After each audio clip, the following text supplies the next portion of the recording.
C'est à suivre en direct et en vidéo sur Europe1.fr. Ce matin, je reçois donc le sénateur des Hauts-de-Seine et vice-président de l'UMP. Bonjour Roger Carucci. Bonjour.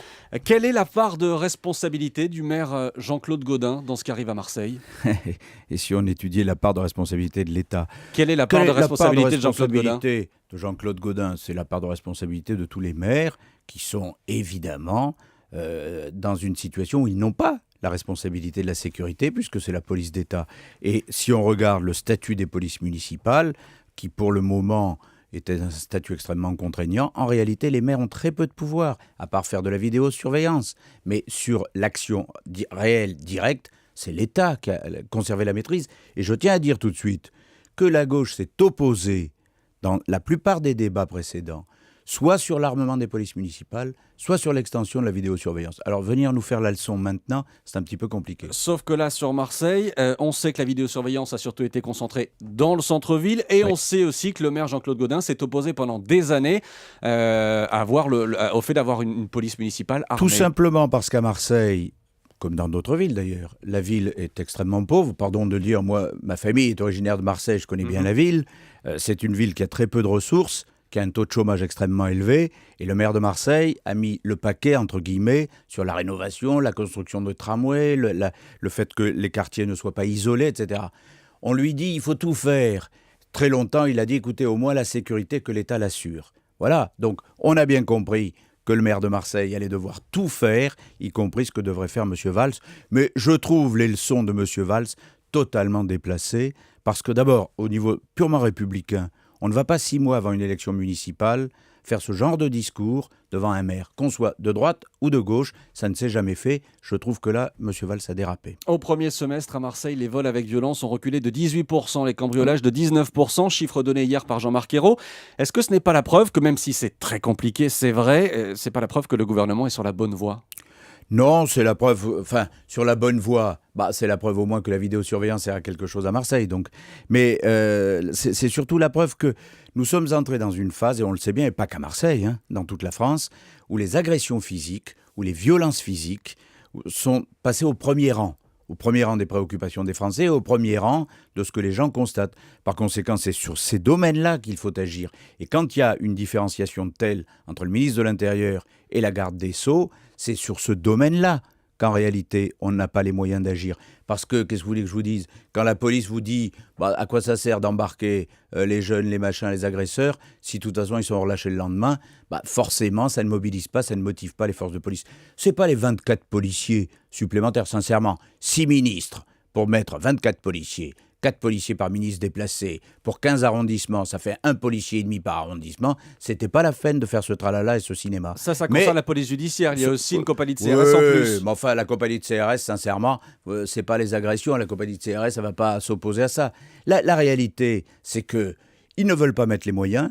Ils ne veulent surtout pas mettre en place une politique pénale qui soit cohérente par rapport à ce que demandent les forces de police. C'est pas nous, à l'UMP, qui demandons ça ou ça. Quelle serait donc la solution ? Quelle serait donc la solution ? Les solutions, c'est de donner une autre image. C'est uniquement une question d'image ? Mais c'est une question de mobilisation des forces. Lorsque vous dites que la politique pénale qui suit n'est pas cohérente par rapport à la politique de répression, tout le monde est d'accord qu'il faut de la prévention. Mais enfin, une fois que vous êtes dans la répression, il ne faut pas que les délinquants se disent de toute façon on ne risque pas grand-chose, et il ne faut pas que les policiers soient démobilisés dans leur action. Alors concentrons les moyens, faisons une vraie politique, ayons de la cohérence. On n'est pas... Franchement, vous pensez que l'épisode de cet été où le ministre de l'Intérieur fait une note au président, on dit « Oh ben non, il y a un débat, mais on verra plus tard, mais la ministre garde des Sceaux, machin... » Vous croyez que ça mobilise les forces de police, ça ? Bon, voilà, arrêtons un peu l'incohérence et à partir de là, mobilisons nos forces. Je vous demandais tout à l'heure, Roger Carucci, quelle était la part de responsabilité du maire Jean-Claude Gaudin. J'aurais pu élargir ma question. Quelle est la responsabilité de la droite dans ce qui arrive à Marseille ? Et pourquoi de la droite ? Parce que vous avez été pendant plus de 10 ans au pouvoir. Oui, mais ça écoutez, Jean-Claude Gaudin est un excellent maire. Il a vraiment changé cette ville. Mais pour la droite. Mais qu'est-ce que ça veut dire, la droite ? La droite, je peux citer les ministres de l'Intérieur, Claude Guéant, Brice Hortefeux, Nicolas Sarkozy. Eh bien, pendant que la droite était au pouvoir, d'année en année, et ce n'est pas nous qui le disions, ce sont les instituts spécialisés qui continuent sur les mêmes rythmes de statistiques, la délinquance a baissé en France. Et la mobilisation des forces de police était différente. Moins 10 Aujourd'hui, 000 le policiers et malaise... gendarmes, moins 10 Oui, 000 policiers et gendarmes entre d'accord. 2006 et Oui, 2011. mais ce que vous ne dites pas, c'est qu'on a aussi changé à la fois les travaux réalisés, le fait que tous les travaux administratifs étaient faits par des gens non policiers qu'on a recrutés, etc. Il ne faut pas utiliser juste un chiffre, Là, il faut ce sont les regarder chiffres l'ensemble. globaux de la Bien Cour des sûr, comptes. mais il faut donner l'ensemble des chiffres. La réalité, c'est que combien y avait-il en moins, c'est ça le vrai chiffre qui compte, de policiers sur le terrain, pas dans les bureaux, pas dans les administrations. Donc à partir de là, si vous avez une police plus motivée, si la gauche accepte qu'on change le statut des polices municipales, comme le demande Christian Estrosi, en faisant en sorte que les polices municipales puissent exercer les contrôles d'identité. Si la gauche accepte que les polices municipales puissent être armées, si la gauche accepte qu'on mette de la vidéosurveillance partout, c'est très bien, il y aura une révolution. Mais j'attends de voir si au Parlement la gauche suit M. Valls.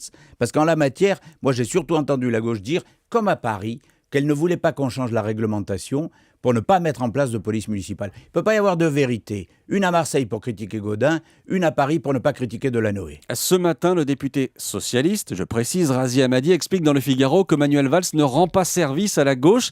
Est-ce qu'il vous rend service à vous, à droite ? Oh, j'en sais rien. Si Manuel Valls venait à demander droit d'asile à l'UMP, Vous lui accorderiez ? il faudrait une étude. Il faudrait d'abord qu'il présente des excuses à Jean-Claude Gaudin et après on pourrait faire un conclave et une étude. Mais sincèrement... Je ne sais pas, moi ce que je constate c'est que Mme Duflot dit « M. Valls a tort sur les regroupements familiaux », M. Valls dit « Mme Taubira a tort sur la réforme pénale », M. Razi Hamadi dit « M. Valls a tort sur... » Je croyais que ce devait être l'été du rassemblement de la gauche contre nous. Ça continue, les couacs c'est tous les jours, et en réalité il n'y a pas de ligne politique. Et ça les gens le sentent. Et quand vous dites, est-ce que c'est uniquement les effectifs de police et tout ? Non, c'est aussi la motivation. Moi j'étais longtemps l'élu de Nanterre, puis de Villeneuve-la-Garenne. Des villes difficiles, pas des villes riches. Des villes difficiles. Les gens dans les quartiers, la police dans les quartiers vous disait... Soutenez-nous. C'était pas seulement un problème d'effectifs, c'était un problème de réalité sur le terrain et de volonté de se dire ce que l'on fait ne sert pas à rien. Je change complètement de sujet, Roger Carucci. Est-ce que vous avez eu récemment des nouvelles de John Major et d'Al Gore ? Non, pas franchement, mais ni récemment ni autrement. Hommes politiques, je parle de deux hommes politiques de premier plan. L'un était Premier ministre anglais, l'autre vice-président aux États-Unis. Ils ont un point commun, ils ont disparu de la circulation le jour où ils ont perdu les élections. Alors... Est-ce que si les politiques français faisaient la même chose, vous n'auriez pas autant de soucis à l'UMP ? Non, mais ça ne se passe pas de la même manière. Et vous comme j'imagine bien que vous pensez à une certaine personne, à Nicolas Sarkozy, par exemple, on n'est pas dans les mêmes conditions. Pourquoi ?